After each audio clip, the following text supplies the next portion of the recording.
We are here to discuss a topic that you brought up, kind of. So Judy mentioned to me about, what was his name again? That he writes a lot about Shar HaBitachon. So Shar HaBitachon is a very famous work, and it's worthwhile going through if you're looking for something to go through. Yes, and it was recently published by Seches in English, SIE, with a beautiful translation explanation. What is the English to the, I'm Hebrew, so what is Shah, whatever. Shtar HaBitachon means the gate of trust. It's all about trusting in God. Now, this class, I'm basing it off Shtar HaBitachon, but I'm more basing it off Hasidic philosophy, because Hasidus takes Shtar HaBitachon and dives a little deeper and also explains a little more, as Hasidus tends to do, gives us more logical explanations. A few points to preface. I think it's a general thing to preface about all these classes and about Torah in general, but I thought it's important to say it over here, which is, I think we have very smart people around the table, with most wisdoms, most philosophies, whether it's medicine or science or whatever, mathematics, whatever it might be, there's generally, as far as I'm concerned, a hierarchy of study.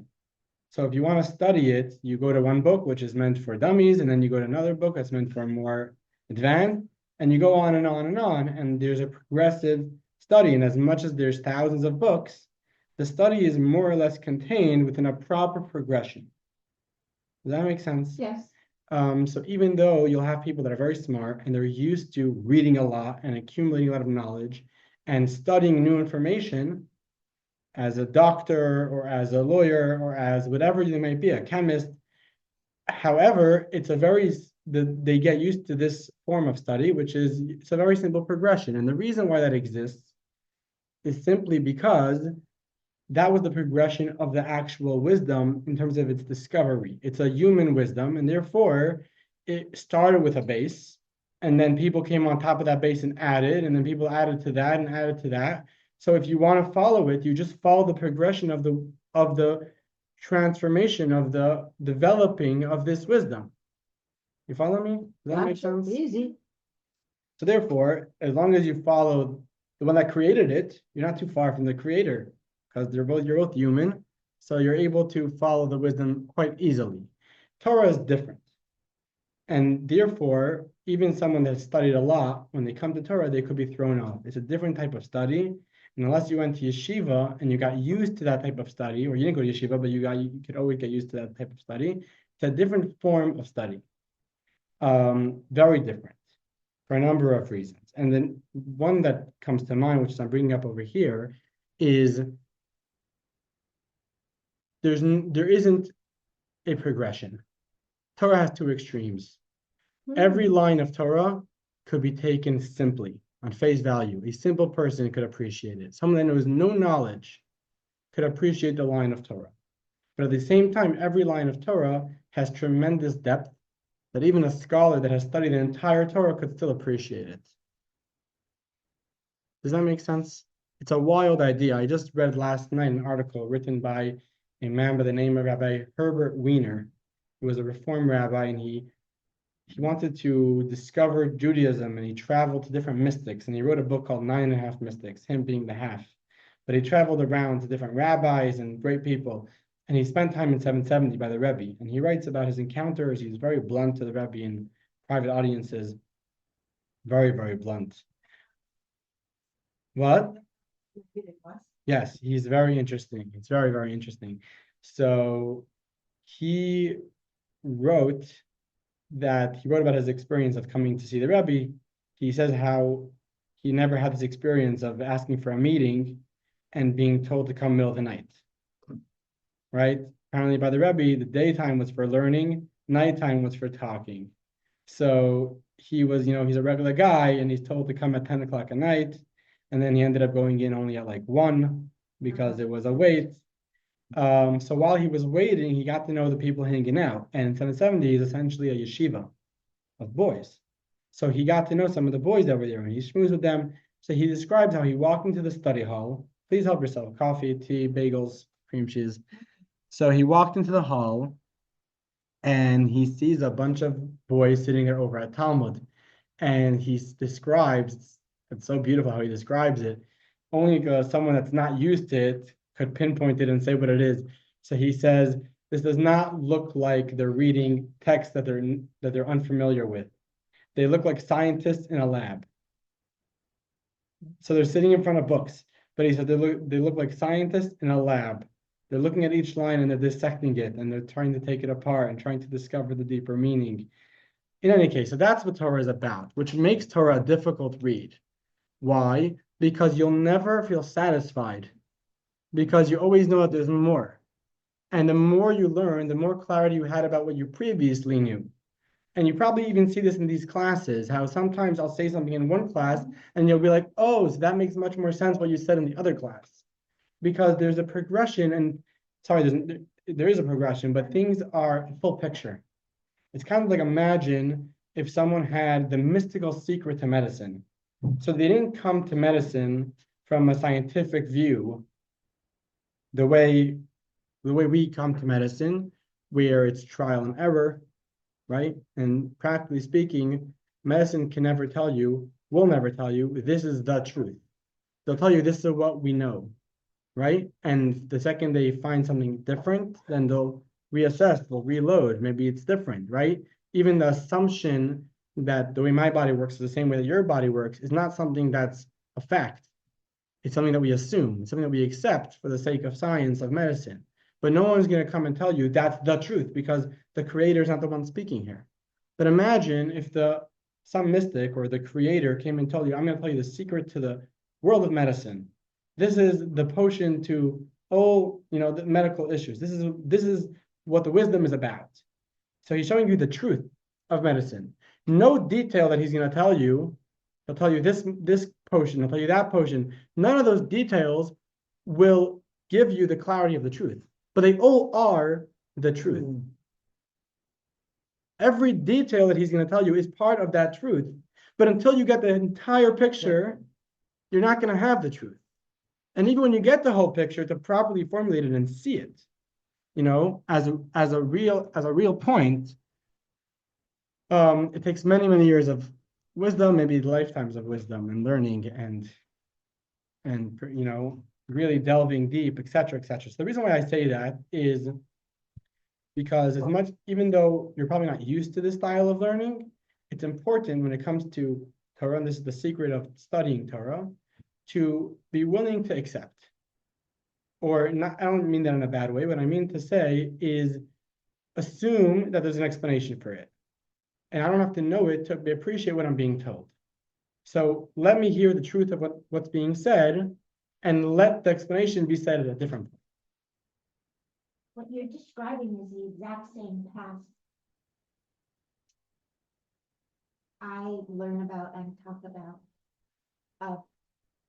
of life being like you're going around a mountain, right? And a lesson comes and you think you got it, and then it comes again and it comes again at a deeper level. And every time you're peeling away layers of the onion and you're getting deeper into yourself. That's the experience of truth. Right, that's experience of truth. Exactly. As a young student, I came to discover that the journey of studying Torah is one of the most exciting roller coasters. The journey of studying Torah is a journey of feeling lost and giving up. I'm never going to be able to understand such a vast wisdom. And then coming around and being like, whoa, I see the whole picture. It's all one thing. There isn't details, not a lot of information.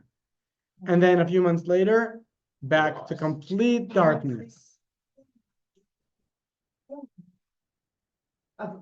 And really that journey to within, I think, is a remembering of who we are, which is that spark of Creator's light.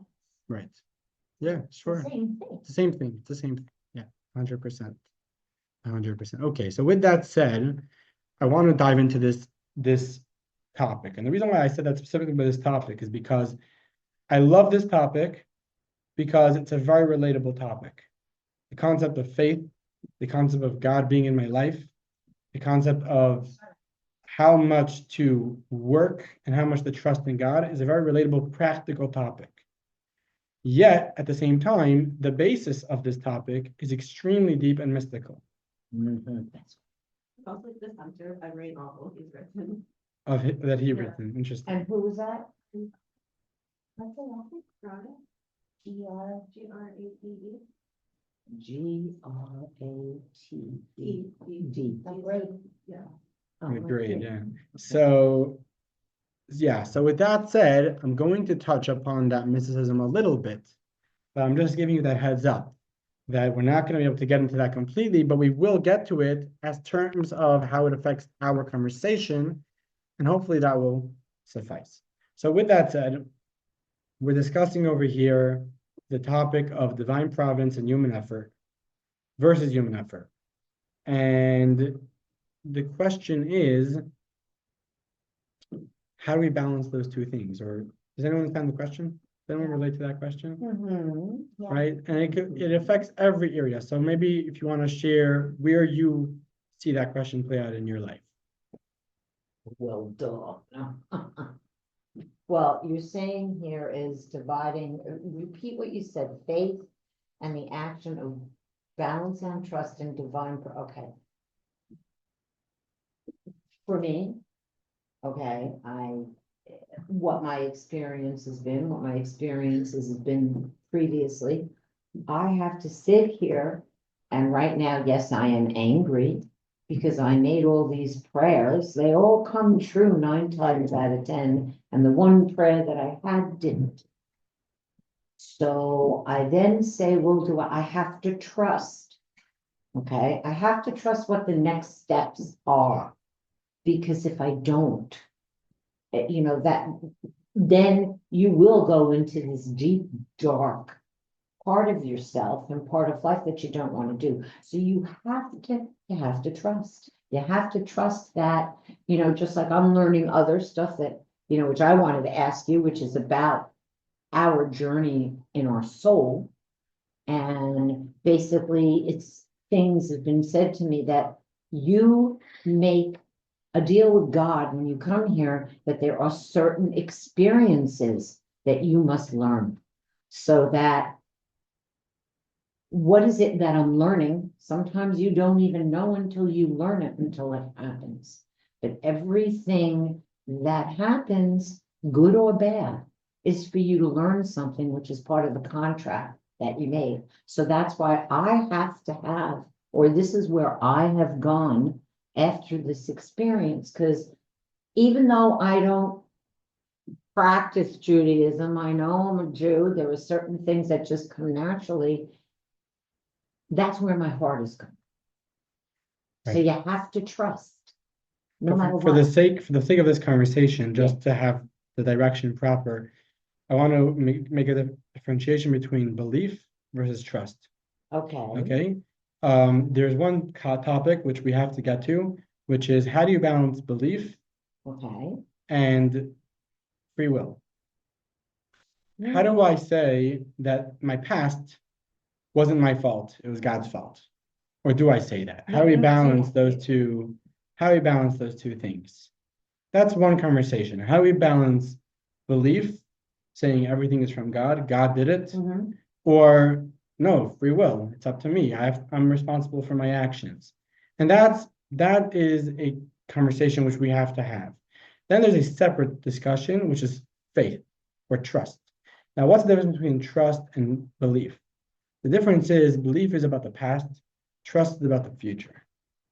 Oh, The that's past, I say, I believe in God, and therefore whatever happened is because of God. So I'm not angry about it, I'm not upset about it, I live with it, I embrace it, it came from God. Or I don't, depending on, that's another conversation of how we do that. But then there's a futuristic conversation, which is about trust. Trust means I trust that God is going to make it work. Okay, so trust is the opposite of belief, because belief is saying God is not going to do what I want, he's going to do what he wants. Trust is saying I trust that God is going to be with me. So when I go to my work, I don't take my work so seriously because God is the one that's going to decide if I'm going to make money or not. And really, it's about God giving me the money. Or when I go to the doctor, I'm not so intense about that either because God heals. So I trust that God's going to heal me. I'm not so reliant on the doctor. Well, these are questions that I'm going to elaborate on more, but I'm just touching upon these things, right? When I'm missing a flight, I trust that if I need to be on that flight, God will get me on that flight. So there's a little bit of a overlap. There's two different things here. Belief is a basic layer of knowledge that God is everywhere and everything. Trust is he's looking out for me and he has my best interest. Okay? Which begs the question, why do we work? Or why do we go to the doctor if we trust that God is the one that does it all?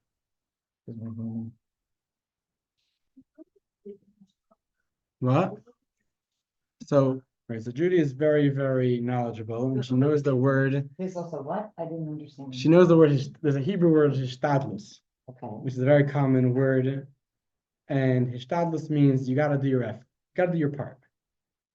Right? So Yeah, that's the great. typical thing. You ask the typical religious Jew, why do you work? He's like, I'm doing my hishtadlus, doing my part. It's up to God, but I'm doing my part. That's hishtadlus. And that makes a whole lot of sense. Okay, I want to dive into that a little bit and understand where that's coming from. But can I just say one thing or Sure. question more? Because when I'm writing down what belief is and then what trust is, when you're looking, I mean, I'm taking the psychology of it because I know a lot of stupid psychology, and that when you look at the past and you focus on the past, usually 9 times out of 10, it's negative, so you're depressed. When you're focused on the future, that's anxiety. So part of, then I would say, well, I'm not going to be anxious about this because I trust in God that things are going to work the right way. And then when I look at the past, I'm like, listen, you learn from it. And if you haven't learned and you're going to keep learning it again until you hit the head against the wall, but it's the past. I'm not going to let it take over me. So that I just needed to say that. That's but I great. like That's that. great. That. Hishtadlus. Yes, you have to do your part. Yeah. Yeah. Okay. Do any questions come to mind on this topic before we dive into it? Is it an interesting topic? Okay. It's so cute. So the joke goes Oh, here we go. of the father-in-law talking to his future son-in-law. And he says, how do you plan on making a living? And he says, God will provide. And the father-in-law says, well, who's gonna give you a home? And he says, God will provide. And he said, and how many kids do you plan on having? He said, God will provide. So he walks away and he's thrilled. And someone says, why are you so happy about that? He says, he thinks I'm God. And then the other story is about the guy that says, my wife thinks I'm God. Every day she serves me burnt offerings. Well, did you ever hear about the doctor when he went to heaven? Really fast. My uncle was a doctor. Who was a doctor? He's still alive. Because, the doctor's waiting there at the pearly gates, keep waiting. Thousands of people are going by. And he's like, what the heck is going on here? I'm not getting in there. And all of a sudden, this white chauffeured limousine comes up. And there's a guy that runs in with his coat on. And he goes and he goes, I've been waiting here. What, and this guy gets right in. He goes, oh, that's God. He thinks he's a doctor. That's great. That's great. Okay. So I want to start off with the permission to do effort. And what does that mean, the permission? And I think this is a very interesting vantage point because we come from the opposite direction. We come from of course we work, but what does God have to do with it? That's the question. But from God's perspective, the opposite is true. From God's perspective, God created this world. For all practical purposes, he runs this world. I don't know if anyone read my column this week, but I wrote about how I'm worried about my baby while 99.999% of the work is being done by God. So how foolish of me, even the fact that they were created was all by God and I wasn't worried about their nourishment and their sleep and all this stuff. So So who gave us the right to work? If God does heal, and God does give me my livelihood, and God does give me my success and my happiness and my children and all those stuff, who gives me the right to work for it? And the answer is God. And that's a very wild idea, but this is where the premise starts. It says in the verse, you shall work for 6 days, and on the seventh you shall rest.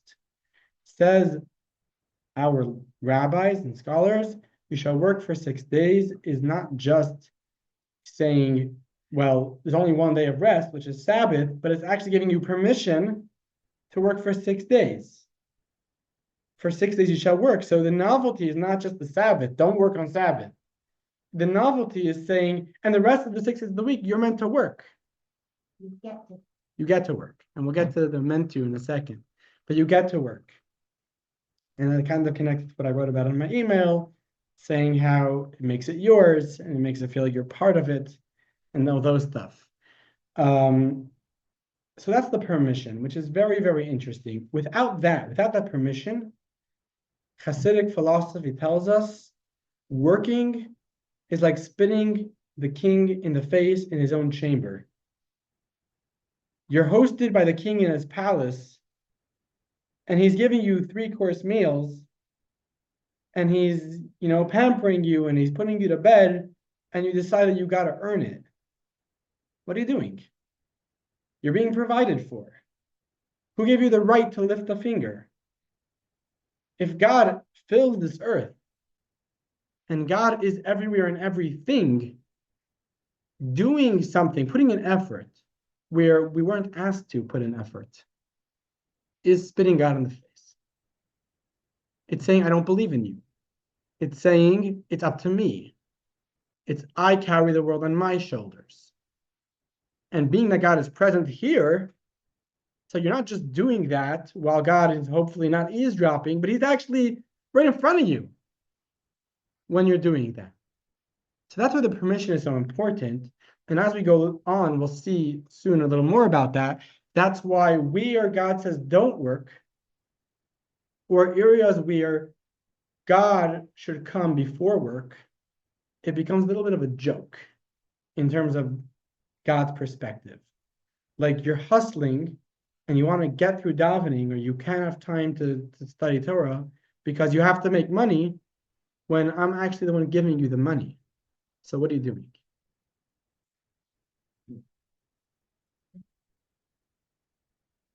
We'll get more into this, but this is I'm just touching the surface. Okay, with that said, let's go to the next point. One interesting practical takeaway from this idea, which is very interesting, is people would often tell the Rebbe, they would ask the Rebbe for blessings for people who were sick. And often they would say, the doctor said that they're not going to live through the day, or they're not going to live through the week, or they're not going to live through the year, right? They would say these doom prophecies of the doctors. And the Rebbe had one line that he would always say. There's a verse that says, doctors were given permission to heal. And the reason why we go to doctors is because God gave them permission to heal, which means that as a religious Jew, I believe when I go to a doctor that God is with the doctor. So I'm not going to the doctor because they have the wisdom. I'm going to the doctor because there's an angel which stands with every doctor, and the greater the doctor is, the greater the angel that heals them. And traditionally, we have stories of people that healed in the presence of a doctor, even without getting any potion from the doctor, simply because there's an angel in the presence of that doctor that is the actual one that does the healing. And the verse goes, Nitin reshus l'reif l'rapos, there's permission given for doctors to heal, which is why doctors have the power to heal. So the Rebbe would always quote that, and he would say, a doctor is not the king or the owner of life and death. He or she was simply given permission to heal. He or she was never given permission to say that someone is not going to live. That's not in their jurisdiction. It's not in their territory. That's not up to them. It's not part of what God gave them. It's not part of their, their space of work. They're going out of their line. They can't know how long someone is going to live. They could only say, I have an idea of how to heal you. That's all they could say. Anything more or less is out of their line. They're stepping out of their line. And that's what the Rabbi would say, why you like what, that's not a thing. That's not a thing. There's other areas that we do. Maybe we do acts of goodness and kindness, we give charity, we try to study, we try to do another mitzvah, and we go to the doctor and we ask the doctor to heal us. But prophecies of doom are not part of his job description. Very interesting. That we would also emphasize that in Hebrew, the word for hospital is bet cholim, the home for the sick. And the Rebbe changed it, and I think some locations changed it to Beit Refuah, the home for the home for medicine, the home for health, because you don't go to the Beit Cholim to get sick, hopefully. You hopefully go to get better, right?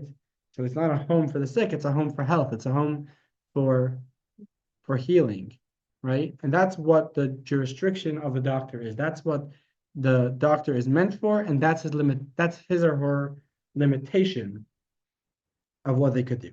So with that saying, we move on to the next point, which is not that when it says in the verse, you should rest on Shabbos, but you should work for 6 days. It isn't just permission, but it's actually a commandment. God commands us to work.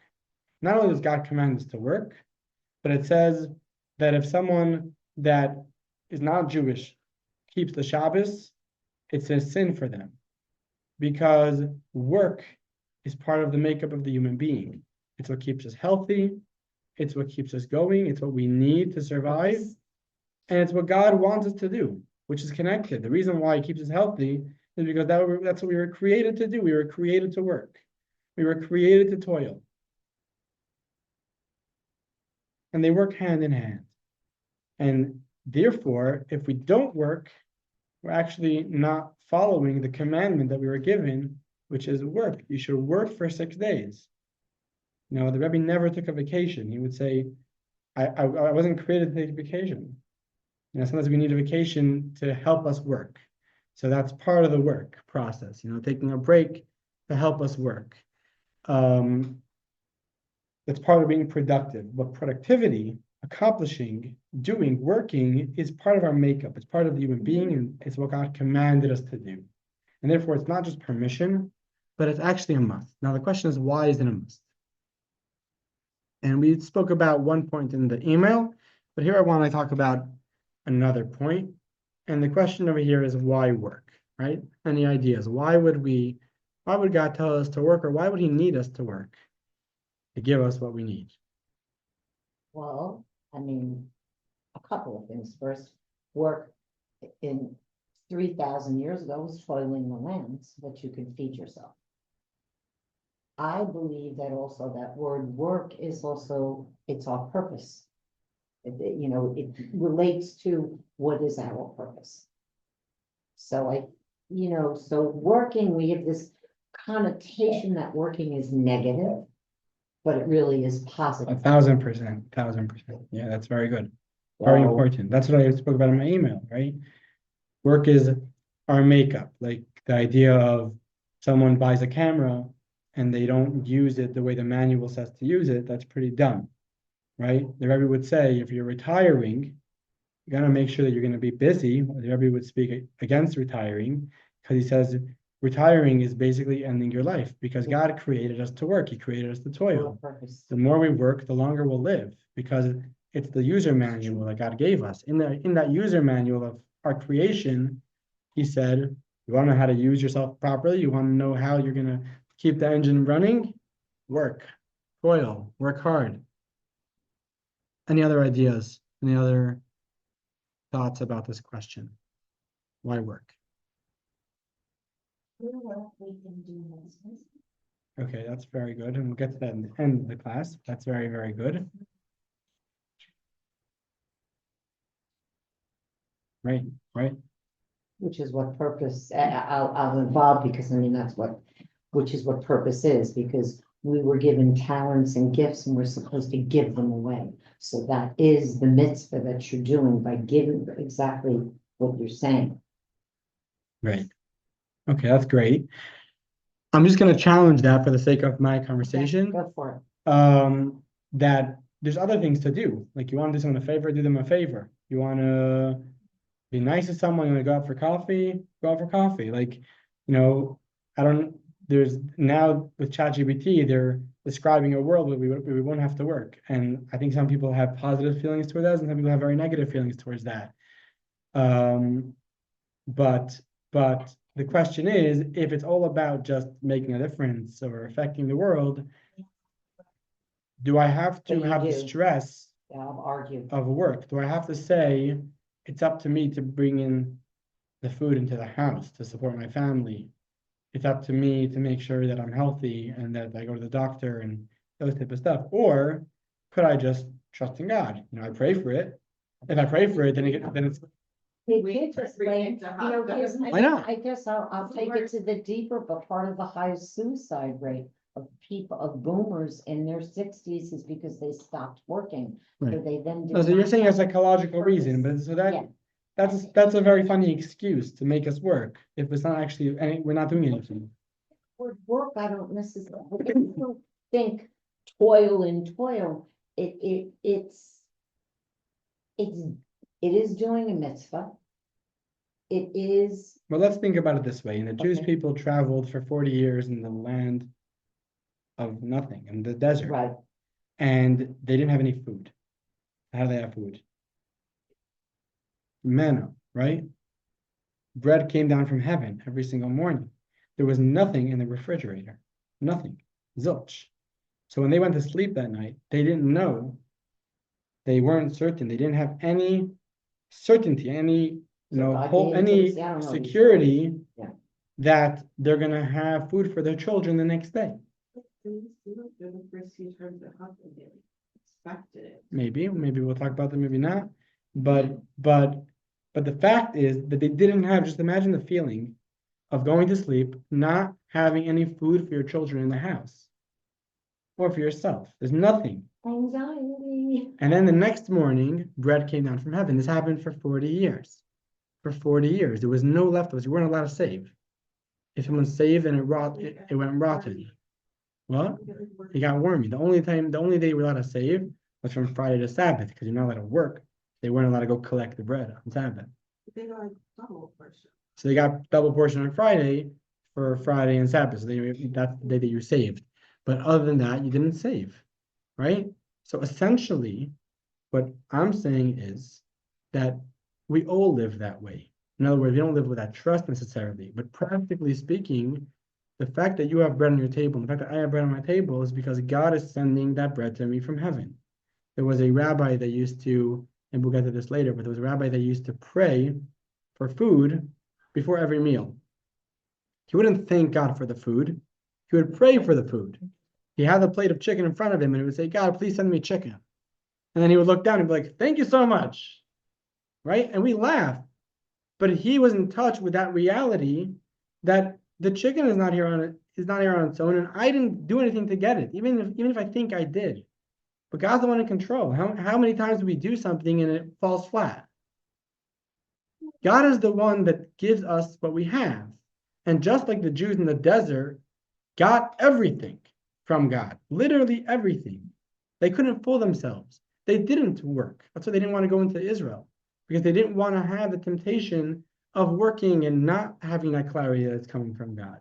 So for 40 years, they received bread from God. They had that clarity. That is our reality. That our true reality is that God's the one giving us everything that we have.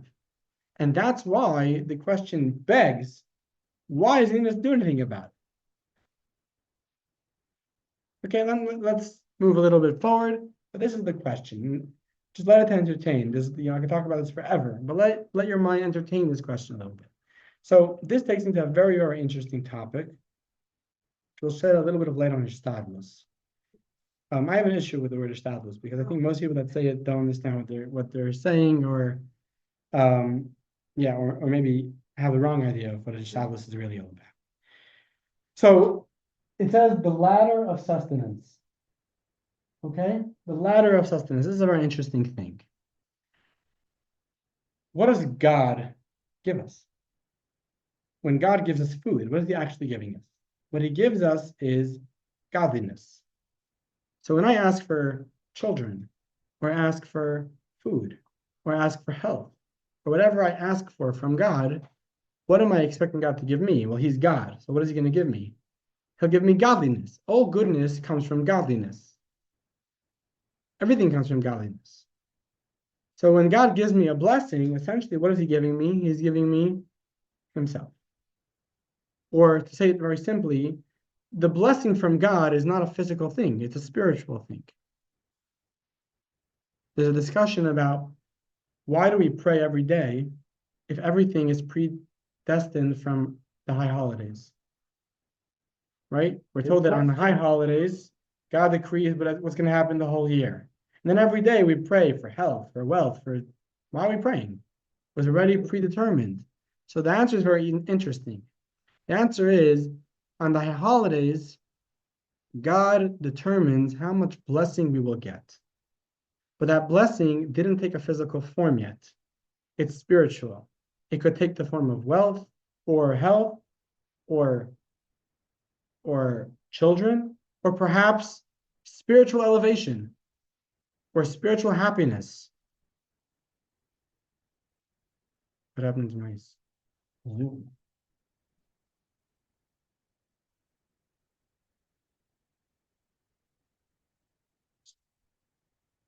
I'm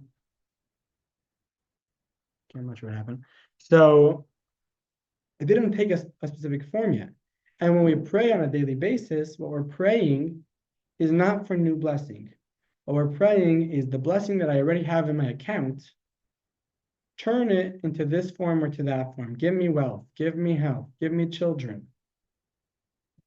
Okay? You follow that? But if we're asking to use the blessing. In a specific form, in a specific manner. So basically the point is that there has to be a ladder of sustenance, what I call over here, which is how does it go from spirituality to physicality? What's the evolution or the devolution of it coming down from a divinity to a physical element? When we talk about give me life, so we've spoken about this many times, that physical life is incomparable to spiritual life. Although it comes from there, it's a lower level of spiritual life. But in terms of what physical life is versus what spiritual life is, what the life of the soul is, a life of the soul is so much more alive.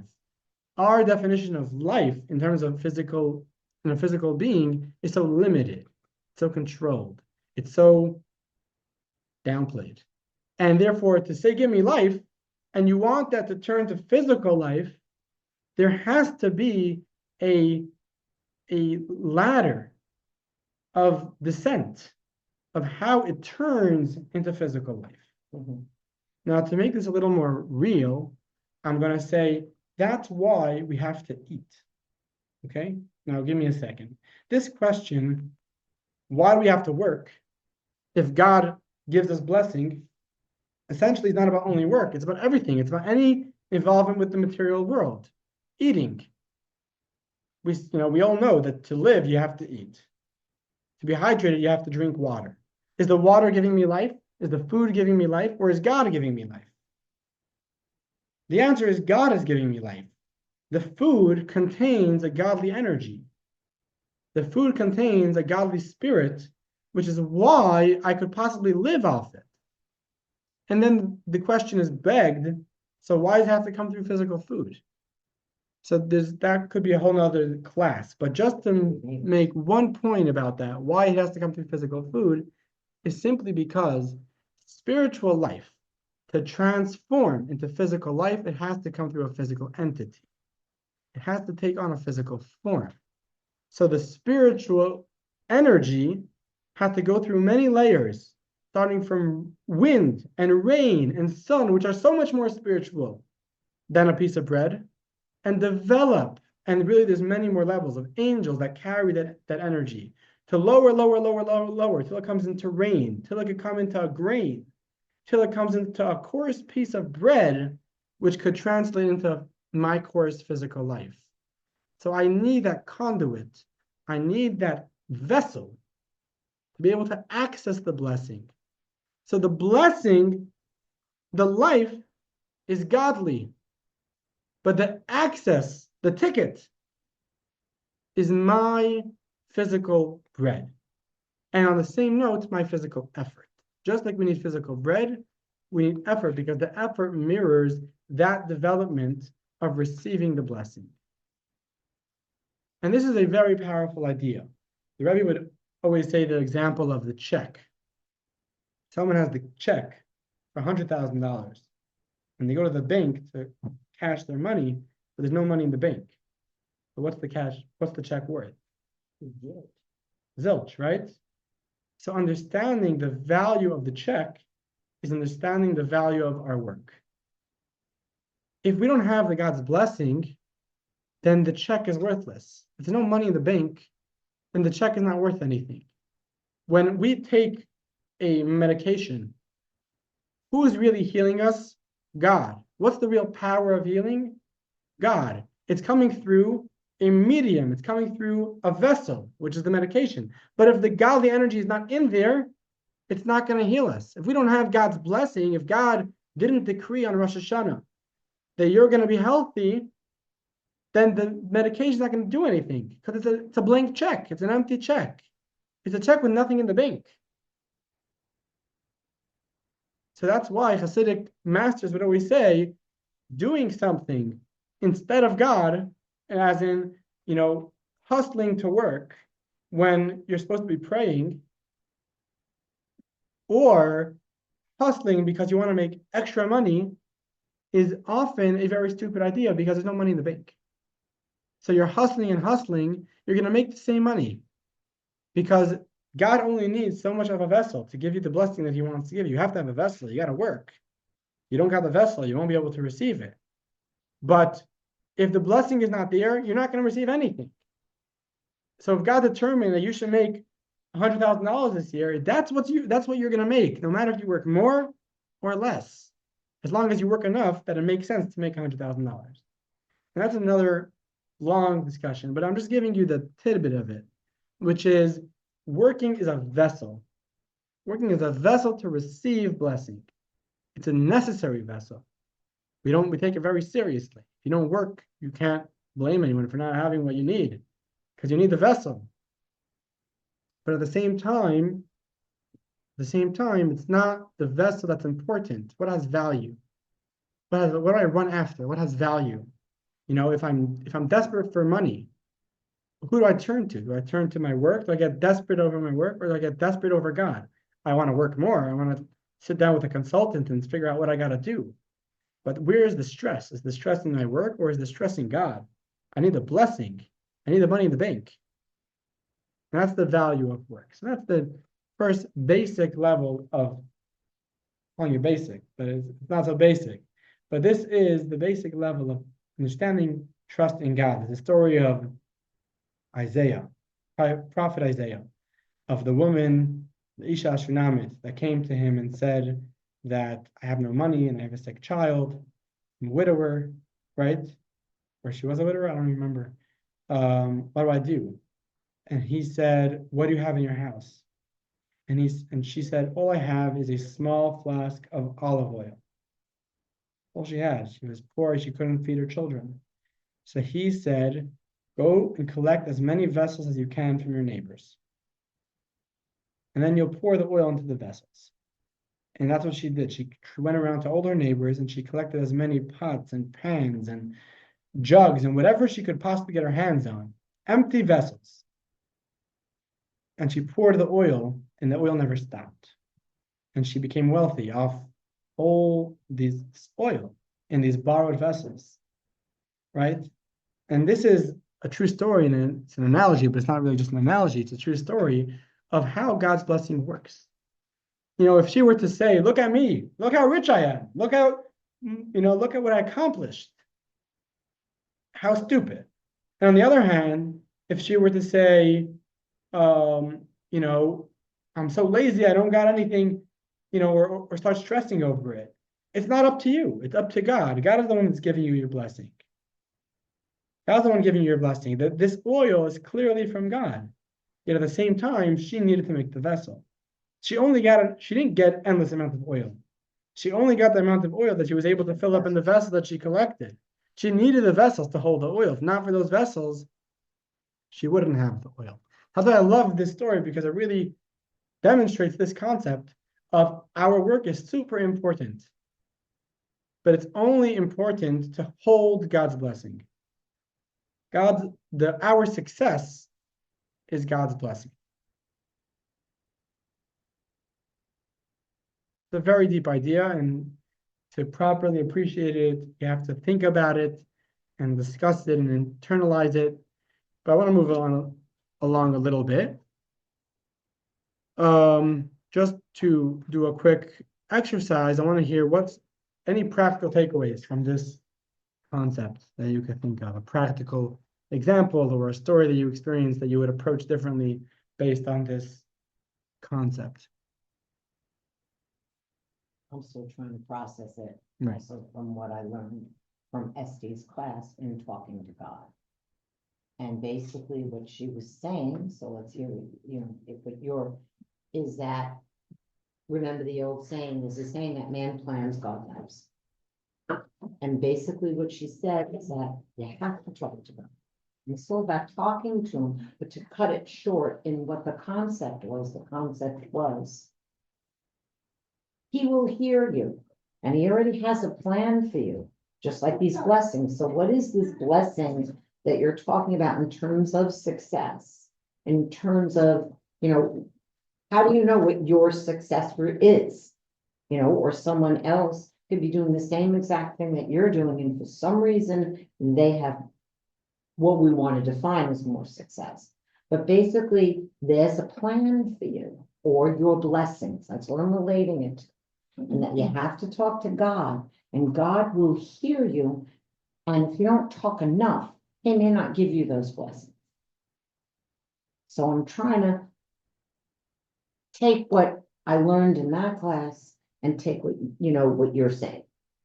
So, essentially, in the end, it's God.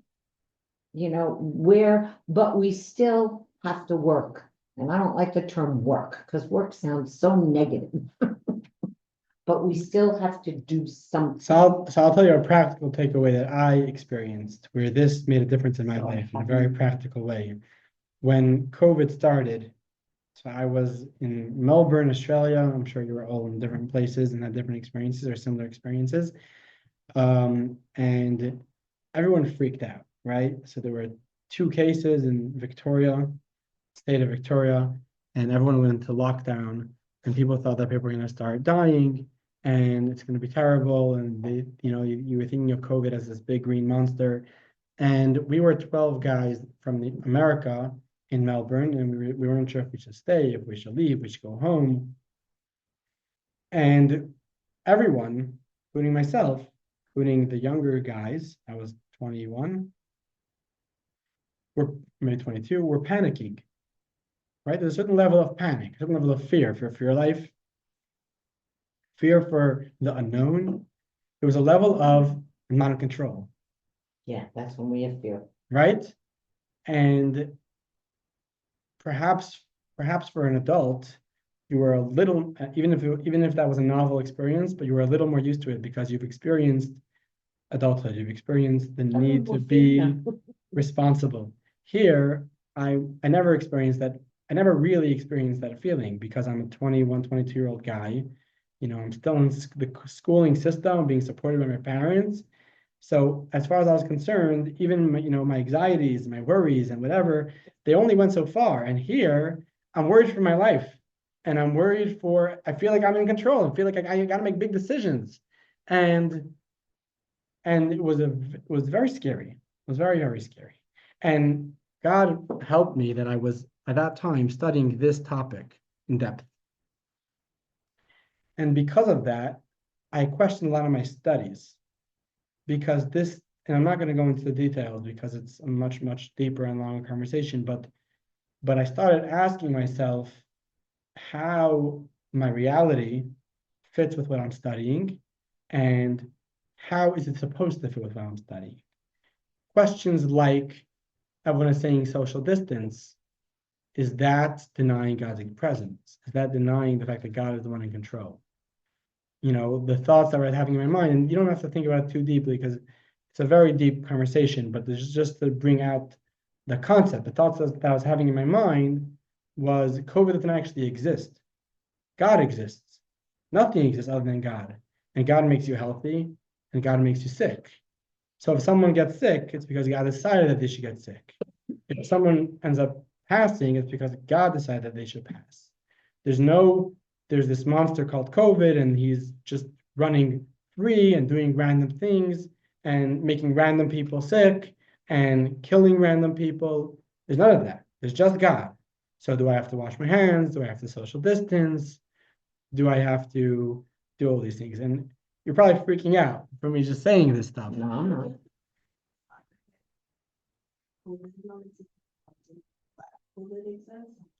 So here we're coming with the assumption, a different assumption than that. We're saying no, God is the only existence. So when you have life from the bread is not giving you life. God doesn't give any other being any power. The sun doesn't have power to shine. God shines through the sun. Understand?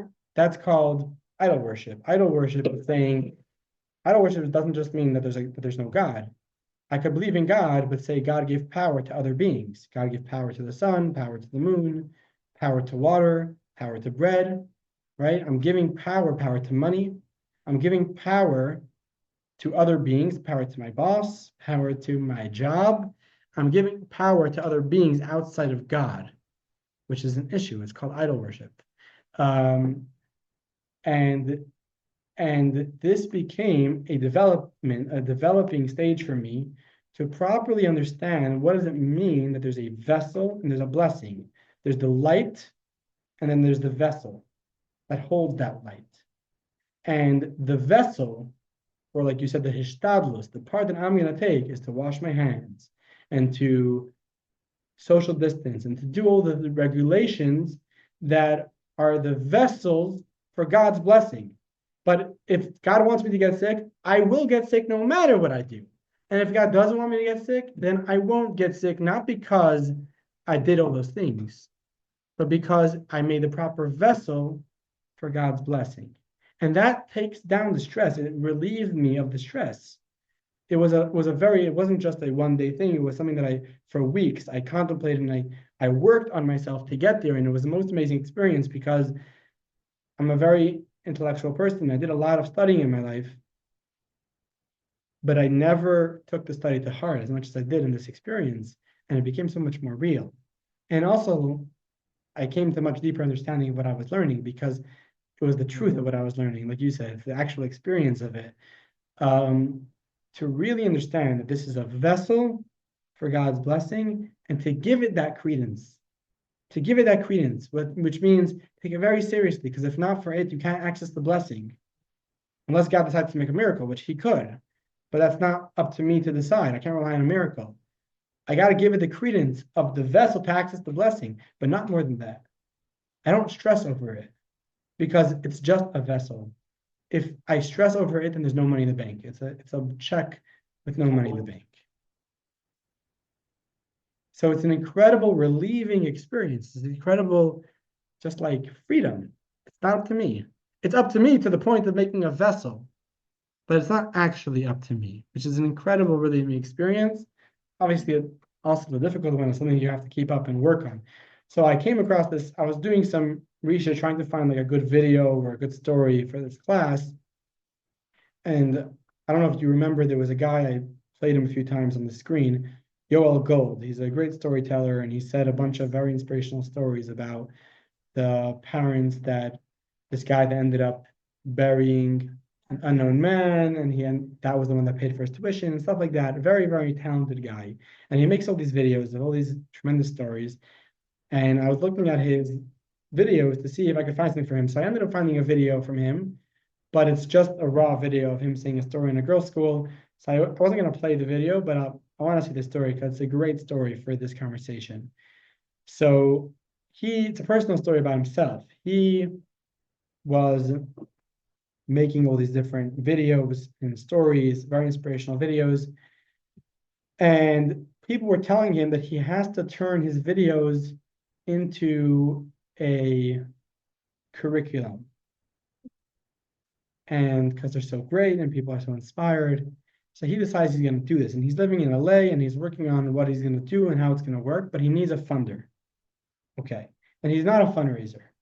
So he hires a fundraising coach from Israel, someone told him about, and he says, help me with this. Okay, so they're in touch and they're talking. And at one point, Yoel Gold is going from LA to New York. So this fundraiser coach says, hey, you're going to New York. Do you have any friends in New York that might be able to help you that you might want to hit up? So he thinks and he thinks and he says, I have this old friend back from yeshiva, and he made it very big.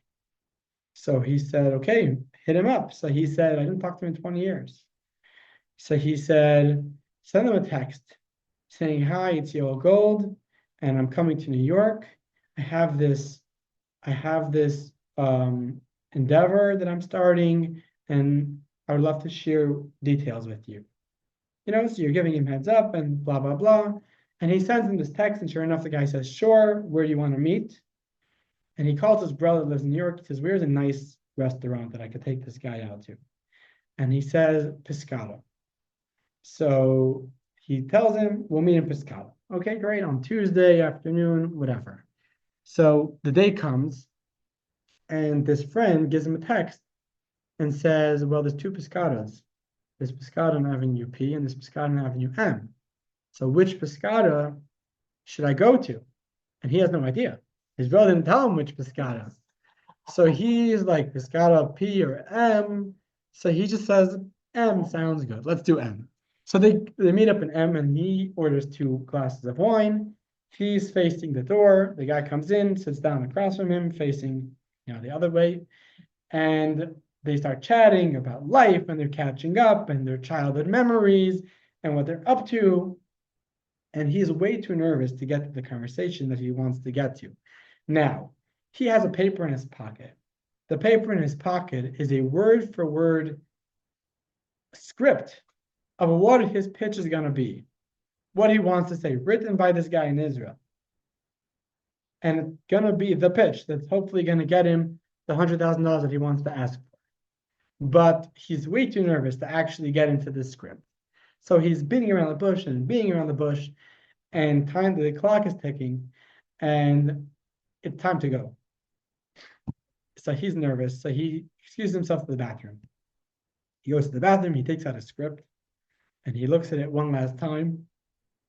And he walks out of the bathroom, he sits across, and he starts the script. He tries to, becking, and he starts getting into his script. And as he's getting into it, he notices a woman walk in from the front door of the restaurant and give him that look that she's going to be coming over to him soon. And he's like, no, this is the last thing I need right now. Wait 10 minutes, I'm almost done. You know what I mean? And sure enough, she walks over. And she says, are you Yoel Gold? And he says, yes. And she says, I can't believe it. There's a girls' school right next door to this restaurant on Avenue M called Torah. It's a Sephardi girls' school and high school. And during lunch, they came over to the restaurant to pick up some food, and they noticed you here. And they know you very well. They watch all your videos, and they love your videos, and they're inspired, and it changed their life. And she goes on to say how we would love you to come and speak for our girls. And he says, sure. And then he said, after I'm done this meeting, and then she goes on to the whole thing, how she thinks how he should make a curriculum out of these videos. And she's literally saying the script. And it couldn't have gotten better. And what are the chances that he would land in Avenue M versus Avenue P, and there's the girls' school right next door, and it's during lunchtime, and she walks in and she makes his pitch. And now he has to convince the donor that this wasn't a setup.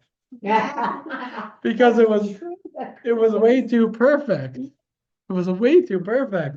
And by the time that she was done, he turned to him and said, so how much do you need? And he said $100,000, and he gave him a check. And I think what the story shows us is when we have this realization, I think we all experience these type of stories in one way or another, whether we realize it or not, that we have to do our effort. You know, the fact that he went and got a coach and he had a script in his pocket and he did all the stuff and he called up his brother and got a restaurant. He did the parts that he needed to do. But all he didn't need to do was stress, because God was the one that was really having it all along. And as long as he made the proper vessels, for the blessing.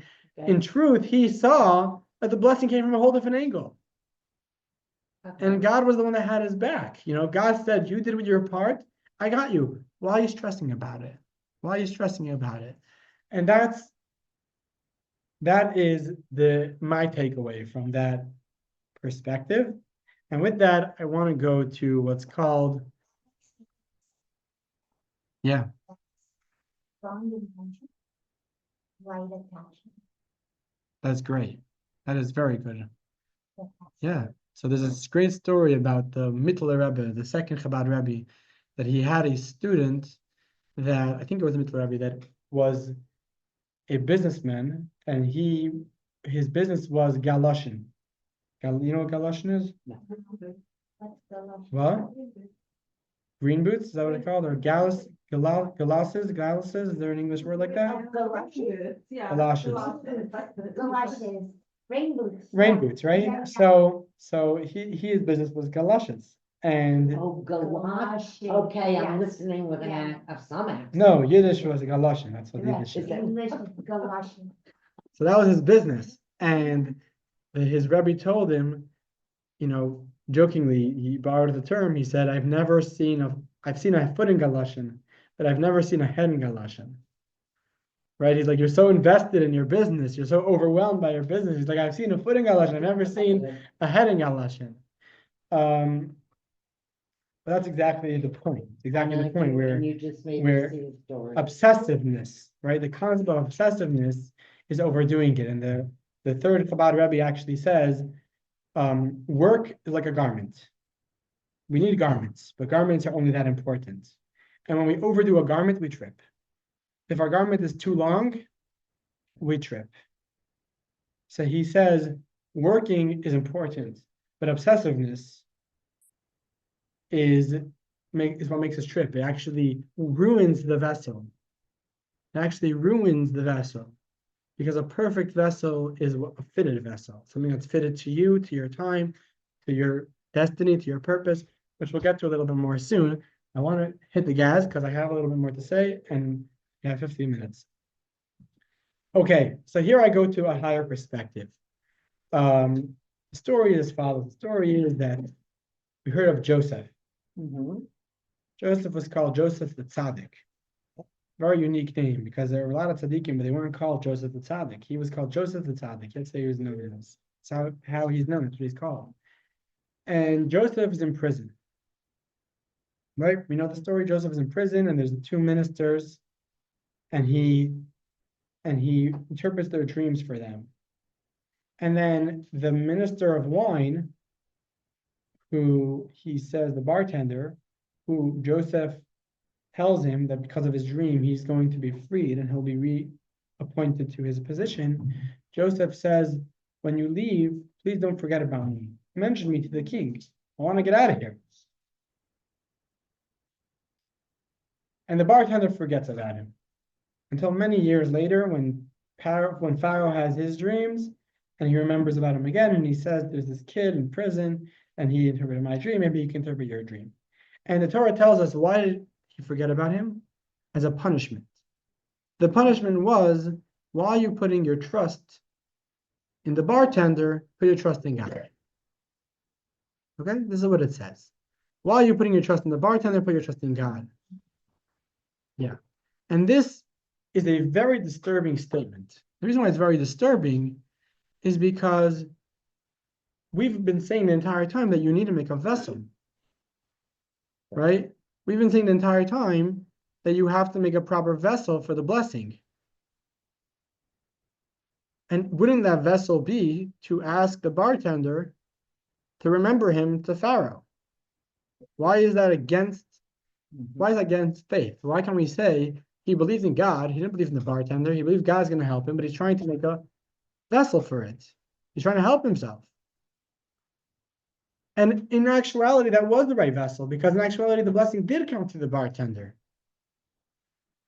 So that's not, he got it right. So why is that considered a sin? So the answer is, it's not a sin for us. It's only a sin for Joseph. Because Joseph was Joseph the Tzaddik. Joseph lived on a higher plane. Joseph lived in a reality where there was no need for a vessel. He lived in a reality of, for all practical purposes, miracles. Every day of his life was a miracle. Everything in life he saw as a miracle. There was no vessel. There was no conduit. It was directly from God. And therefore, for Joseph to ask for a blessing, to ask for help, for Joseph to do work, to try to make a vessel, that's inappropriate. And to tie it back to our previous conversation, as we explained, the need for a vessel is to bring the blessing from up there, from spirituality to physicality, to down here. Joseph was an elevated human being. He wasn't down here, he was up there. So for him, life was spiritual. For him, happiness was spiritual. Marriage, freedom, everything in his life was about service of God, was spiritual. There was no descent. So there was no need for a vessel. So for him, the tiniest vessel was already overdoing the garments.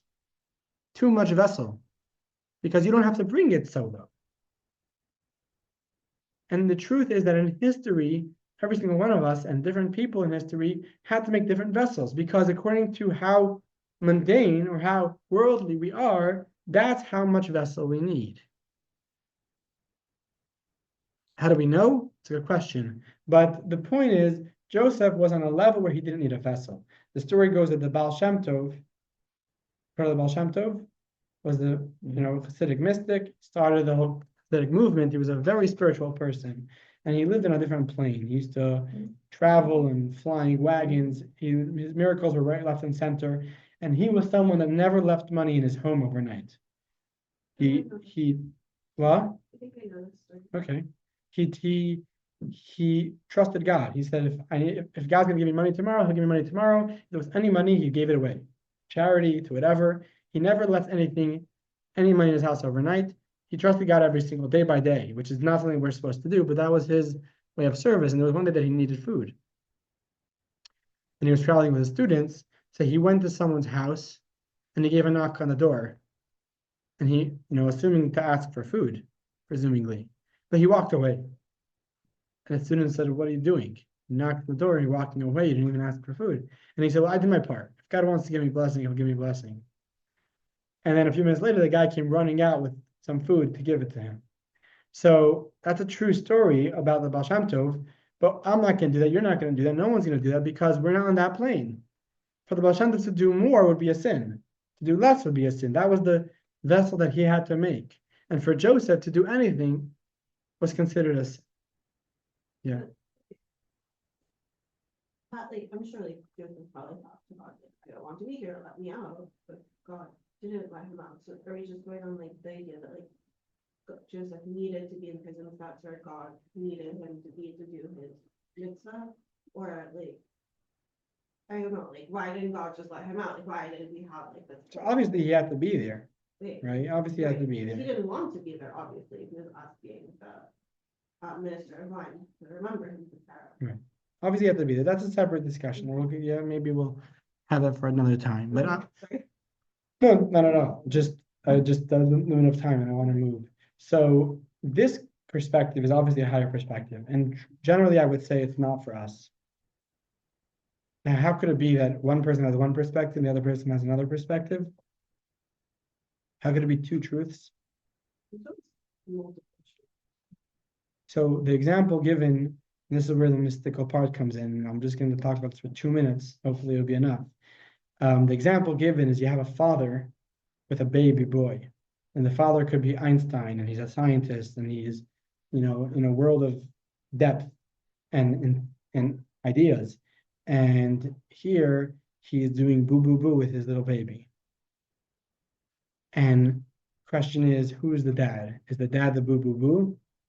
Or is the dad this scientist? And the answer is, he's the scientist who's putting on the form of a child. But when he's putting on the form of a child, he's totally in that zone. He's in the child zone, but he's not a child. Meaning, in truth, he's indifferent to the child's crying and the child's laughter, and he really lives in a different world. But for the moment, for the child's perspective, he's with the child.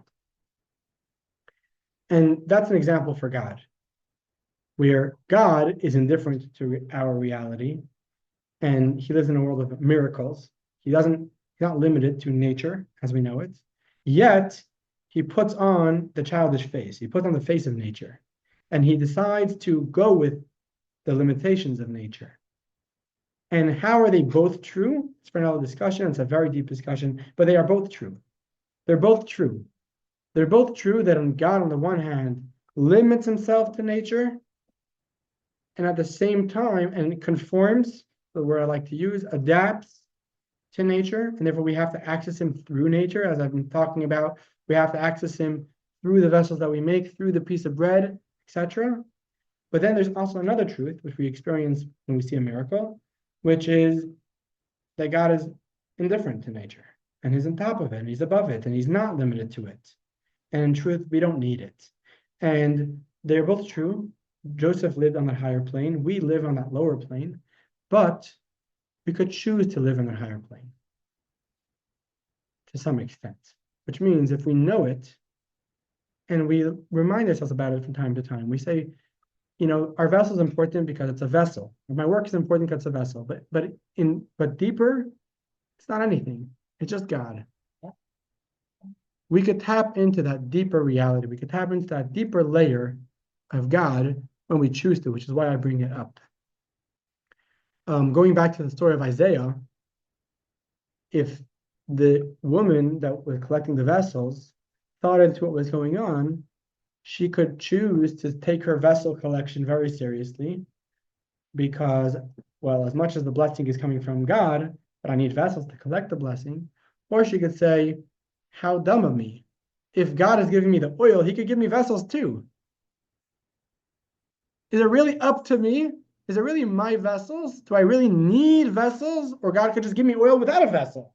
He could do anything. It's a miracle. The whole thing is a miracle. Right? So this is a higher perspective, a little bit of a deeper perspective, which we can't live with, which is why the previous perspective is much more important because it's much more relatable and normal. But from time to time, times of inspiration, or times that we need it, we could tune into this higher perspective and realize the value of it because we're tapping into a deeper layer of God and a deeper layer of ourselves, a deeper layer of our relationship with God. Going back to the line that you said, what was the line again? Strong intention, light attachment. Okay, so there's a sentence from the Torah which reads, you should eat by the toil of your hands. Says the Hasidic mystics, your hands should toil, your head shouldn't toil. The toil of your hands. Now, why toil of your hands? The answer is because, like we said, don't over obsess. Keep your relationship with your work as an externality. We spoke about this in a previous class, that we don't identify with our work. I'm a doctor, I'm a lawyer, I'm a mother, I'm a wife, I'm a husband, I'm a friend, right? I'm a soul. Those are things that we should identify with. But our work is not something we should identify with. It's an externality. It's our hands. We could use our head if it's necessary, but it's a hand work, right? An externality. Why toil? So my understanding, why the toil? If anything, we were saying don't toil. Why did it say toil with your hands? My understanding of why the toil is because there's a great story of, I don't know if it's a great story, but it's a story of, well, they say a few different stories of the same idea of the guy that pushed the mill in prison for years and years. He was in prison for whatever sin he did, and he was pushing a mill for years. And it was backbreaking labor, and it was terrible. And the day that he was freed, he was, ecstatic. And as he walks out, he realized that there was nothing on the other side of the wall. He wasn't doing anything when he was pushing that mill. All the years, all the effort that he put in pushing the mill, nothing was accomplished. Mhm. And he died on the spot. Because all the pain of pushing the mill didn't compare to the realization that everything he did was for naught. So the reason why it's considered toil is because if you live on this higher perspective, we work because God told us to work. But my work is not actually doing anything. It's worthless. It's meaningless. It's like pushing a mill without making anything because the blessing that I do have is straight from God. God can give it to me without the vessel. I don't need the vessel to get the blessing. So why do I do it? Because God commanded me to do it. He said, I want you to do it. That's difficult. If I'm working and not doing anything, not actually accomplishing anything, it's just a facade, just the game that we're playing. We're playing along with God. It's very difficult because I'm not actually accomplishing. So that's where the toil comes in. Okay, and this is connected to this higher perspective. Again, it's important to keep in mind that there's two perspectives. They're both true. And it's about what we relate to, what we connect to on any given day. So when I was a boy studying in high school, my teacher, we were learning a discourse that's connected to this a little bit, and the teacher gave us a beautiful example, which I very much related to because I was doing a lot of airplane flights at that time. I'm a 15, 16-year-old boy, and I'm flying to Chicago and back every few weeks because that's where I was studying. And for a child traveling alone, for anyone traveling, I think in an airport is stressful. And especially for someone like me, and I always like being last minute. Oh, that's. And then you get in, well, that's part of it. I had a thrill of coming 18 minutes before the flight and getting onto the flight. But there were times that I missed my flight. So there's a lot of stress that goes into flying, especially when you miss a flight, and then you want to get you want to change a flight, you want to change your seat or whatever, and this person behind the counter is not working with you, and you're like, I know you could do it, and she's like, I'm sorry, I can't do it, and you're stressing, and you're upset, and you're happy, and you're angry, and there's all these emotions going on. And then you get onto the plane, and in Jewish tradition, when you get onto the plane, when you do any serious travel, we say a bracha, we say a blessing, and the bless, not Hashem, no. Dad is Hashem, and then I think it's Oh, okay, those. We'll go and we'll succeed. That's great. So there's a blessing that's just called Tfilat Haderech, the blessing of the way of travels. And it's about, I plead with you, God, may it be your will that we should go in peace and we should come back in peace and nothing should harm us and it should be safe and all these stuff. And religious people, it's a very good therapy when you get onto a plane, especially if you have travel anxiety, because you're putting your trust in God and you're saying you can control it and it's going to be all good.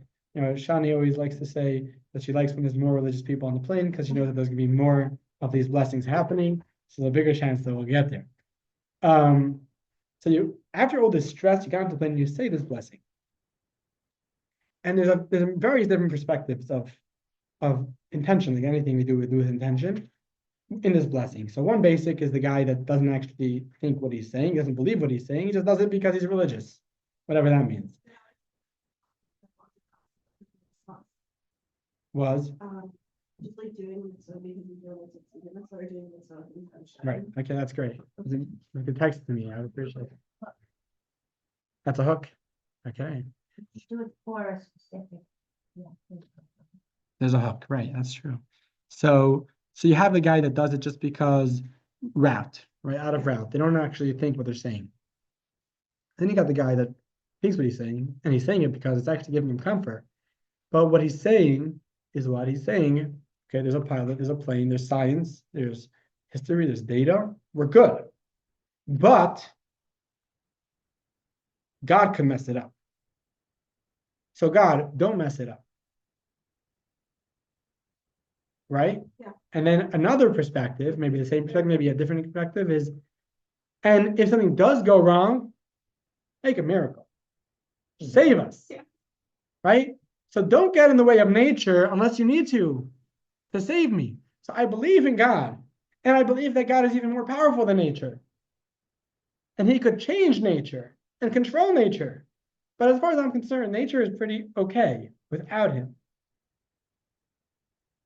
That's what we probably feel naturally, but it's for all practical purposes idol worship, because we're serving the plane, we're serving the pilot, we're serving the science, the data. And in reality, God is the one that calls the shots. Yep. And therefore, the real perspective on this plane is, listen, God, I did my part. I made my vessel. There's a plane. This plane is the proper vessel to hold your blessing of getting from this location to this location. I bought the tickets. I came X amount of time before. I did all the vessels. I made the proper vessel for the blessing. But whether I'm going to get from here to here, whether I'm going to make the flight or not make the flight, whether it's going to take off or not take off, whether it's going to land or not land, whether I'm going to get there without the plane, that's nothing to do with that. That's beyond me. That's already past my effort. My effort is I made the effort, I made the vessel. Now it's up to you. And therefore the blessing takes on a whole new meaning. The blessing is saying, get me there. Right? Get me there in peace. I'm not saying don't get in the way or help me if I need you. I'm saying you're the one that's going to carry me within the vessel that I created. Or not. Or if you choose a different vessel, you make a different vessel. You know, if you choose that I should get there a different way, so be it. But I did my part to get there. A higher perspective is laughing at the situation around you, saying, in reality, the plane is a joke. You think a piece of metal could move a person from one place to another? You think it's some engine can move from one place to another? It's only God. Only God takes you from one place to another. And for God to move me in a plane or to move me from this seat on a carpet is the same thing. It's not any harder or easier. It's the same thing. So why am I going on a plane? Because he said that you got to play the part. He said, because you got to do the act, you got to do it. So again, this is a much higher perspective, and it's a perspective for Joseph. But I'm bringing it out because something just I think is helpful to know about. But the basic level is that first level where the vessel is important to access a blessing. And we're already over time, but I want to spend 5 minutes. We have 5 minutes? On the last level, which is going to bring these two levels together. And maybe it's the most relatable level, even though it's the deepest level. This is the ultimate perspective. And the ultimate perspective is what you said right at the beginning of the class, which is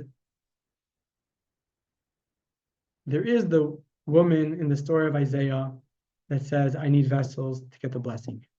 There is the woman in the story of Isaiah that says, I don't need vessel, but he told me to get it. So this is just annoying, but I'm going to do it because he told me to do it.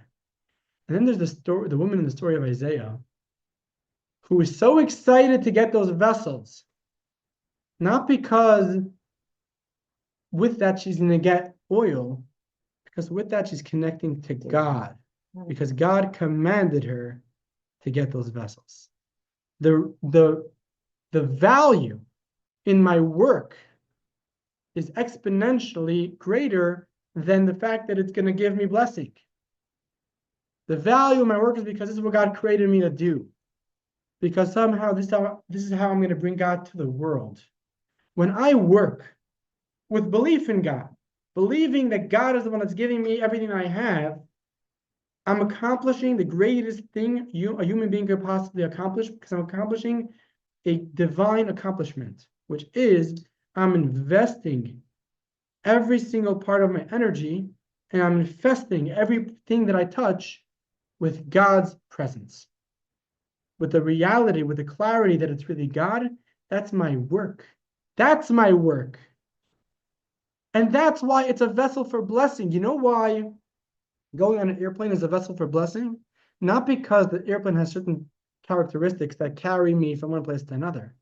It's because by doing that, I'm bringing godliness into that space, into the effort, into the airplane. And that becomes a vessel for blessing, a vessel for success. Which is why the Rabbi would write to people. He would say, you're not making a living, you got to make a proper vessel. What's the vessel? He would say, give charity. So I was always wondering about that. Charity is not a vessel, it's the light. It's not the check. It's putting the money in the bank. Right? Charity is getting the blessing from God. But the vessel is work. So why is charity the vessel? But the Rabbi said, no, charity is the vessel. You know why? Because the blessing comes when God sees that we're doing our part. And when we give charity, that's our part. That's the vessel for God's blessing. God says, you're doing your mission in this world. I'm going to give you the blessing. And every single part of our life is part of that mission. And the beauty of this is putting on tefillin or lighting Shabbos candles or dealing with a patient or sitting in traffic is equally holy. Because sitting in traffic essentially is a mitzvah, just like putting on tefillin. Because the reason why I'm here is because God needs me to be here to accomplish something. To accomplish something. And by me being here with that intention, with that realization, we are bringing godliness into that space and accomplishing that, thereby creating a vessel for blessing. So to summarize this class, we gave 3 levels of intent, of faith, of trust in God, of how do we bridge our work with God's blessing. And the first level was we need to work because if not, the spirituality won't be able to come into the physicality. The second was heck with physicality. It's all about God. He needs you to work just because, but there's no actual difference that your work is making. The third and deepest level is recognizing that God created this world with a mission and a purpose and a plan, and he wants us to be a partner in that plan and that mission. And the reason why he didn't give us bread, the reason why he gave us wheat to make bread, is not because he doesn't know how to make bread. It's because he wants us to be a part of it. He wants us to have a hand in it. He wants us to be a partner with him in that sustenance. We are the vessel. We are the vessel. But the vessel is so much deeper because the vessel is now a godly vessel. The vessel, the value of the vessel is not physical. It's not to connect. Exactly. Right. Exactly. But exactly, we're not the vessel for the blessing.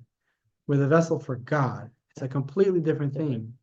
We become the value of the vessel takes on a whole new meaning, a whole new purpose. And in which case, the Rabbi makes the point that there becomes no struggle between Judaism and life. Even in the first level, even when someone has that clarity that all I'm doing is making a vessel, but the vessel is not the blessing, right? It's like a blank check and there's no money in the bank, but you still want the check to cash the money. So the check has a certain value. And therefore there becomes a certain struggle between davening or learning and business and work and over obsessing with work and whatever it might be, because I'm trying to balance the two. I'm trying to balance the blessing versus the vessel. But from this perspective, they're one and the same. There is no 2 parts of my life. My life is not split. There's no split in my life. I have one purpose. I have one mission, serve God. That mission is true in my lunch, and that mission is true in my work, and that mission is true in my prayers. I have one mission to serve God. That our mission is to bring godliness to here. That's exactly the point. So the reason why we don't just pray is because that wouldn't be bringing godliness down here. The reason why we don't just work is because we wouldn't be accessing God. So we need to have that balance in our life. But the reason why we need to have that balance in our life is because we have a mission. And that mission is to bring godliness into this world.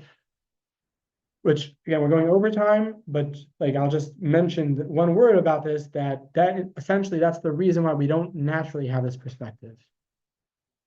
If we naturally had this perspective, any of the two higher perspectives, we wouldn't be bringing godliness into this world because we would be living on a higher plane. The reason why we naturally don't see God in reality, and it's a work to even think that God is the truth of our reality, and to see our work as a vessel, and to a point that's the highest we could go. The reason why God put us in that is not just because he's having fun. It's because he wants to bring godliness into modernity, into the mundane world, into that psyche, into the vision of the scientist that's going poo poo poo to the kid. He wants to bring it into that reality. And to bring God into that reality, he needs people that live in that reality. Perhaps they're inspired by people that don't live in that reality, like Joseph and a Rabbi, but they do live in that reality. And even within that reality and within those struggles, they manage to bring God there in one way or another, on one level or another. That is the fulfillment of making a dwelling place for God in this world, in the lowest place possible.